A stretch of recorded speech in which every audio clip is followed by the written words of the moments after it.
သူ့ရဲ့စိတ်ထဲမှာတော့သူ့ရဲ့အချစ်ဦးနဲ့လက်ထပ်ဖို့ပဲတစ်ချိန်လုံးတွေးနေခဲ့တာပါဒါကိုသိတဲ့ဇနီးတွေကလည်းဒေါသထွက်မနေတော့ပဲကွာရှင်းစာချုပ်ပေါ်မှာအေးစစ်စစ်ပဲလက်မှတ်ထိုးပေးလိုက်ပါတယ်ခင်မုန်းဖြစ်သူကတော့သူမဟာသူ့ရဲ့အာယုံဆိုင်မှုကိုရချင်လို့အခုလိုဟန်ဆောင်နေတာလို့ပဲထင်နေခဲ့တာပါဒါပေမဲ့အမျိုးသမီးကတော့သူ့ကိုအချစ်ဦးနဲ့ပျော်ပျော်ရွှင်ရွှင်နေဖို့ဆူတောင်းပေးပြီးလှည့်ထွက်သွားခဲ့ပါတယ်ခင်မုန်းဖြစ်သူကတော့သူမတစ်ချိန်ကြာရင်ပြန်လာပြီးတောင်းပန်လိုက်မယ်လို့စောင့်နေခဲ့ပေမဲ့သူမကိုထာဝရလက်လွတ်လိုက်ရပြီဆိုတာကိုတော့သူလုံးဝမရိပ်မိခဲ့ပါဘူး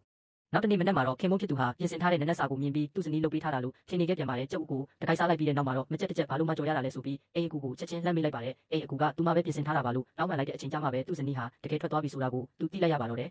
တစ်ဖက်မှာလည်းအမျိုးသမီးဟာဆေးရုံကထွက်လာချိန်မှာရုတ်တရက်မေးလဲသွားတဲ့ကောင်လေးတစ်ယောက်ကိုမြင်ပြီးကူညီကယ်တင်ပေးလိုက်ပါတယ်ထိုကောင်လေးရဲ့ဦးလေးဖြစ်သူဟာသူမကိုမြင်လိုက်တဲ့အခါတနေရာမှာမြင်ဘူးတလို့နဲ့ရင်းနှီးနေတယ်လို့ခံစားလိုက်ရပါတယ်အဲ့ဒီနောက်မှာတော့သူမဟာသူ့ရဲ့အသက်တခင်ကျေးဇူးရှင်ဖြစ်ခဲ့ဘူးတာကိုတတိယသွားပြီးသူ့အိမ်ကိုဖိတ်ကြားခဲ့ပါတယ်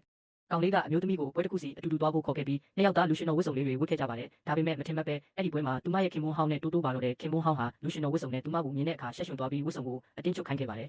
အဲ့ဒီအချိန်မှာပဲကောင်လေးရဲ့ဦးလေးဖြစ်သူကရောက်လာပြီးသူမဘက်ကနေကာကွယ်ပေးခဲ့တယ်လို့ဝတ်စုံတစ်စုံကိုလည်းပေးခဲ့ပါတယ်ဝတ်စုံလည်းပြီးထွက်လာတဲ့အခါမှာတော့သူမရဲ့အလှတရားကြောင့်ခင်မွန်းဟောင်းဟာမြင့်တက်သွားခဲ့ရပါတယ်ဒါပေမဲ့အမျိုးသမီးကတော့သူ့ကိုလုံးဝအရေးမလုပ်ပဲကြောက်ဖြတ်သွားခဲ့ပါတယ်အဲ့ဒီအချိန်ကျမှသာခင်မွန်းဖြစ်သူဟာသူမကိုအပြီးပိုင်ဆုံးရှုံးလိုက်ရပြီဆိုတာကိုနောက်တကြီးစွာနဲ့သိလိုက်ရပါတော့တယ်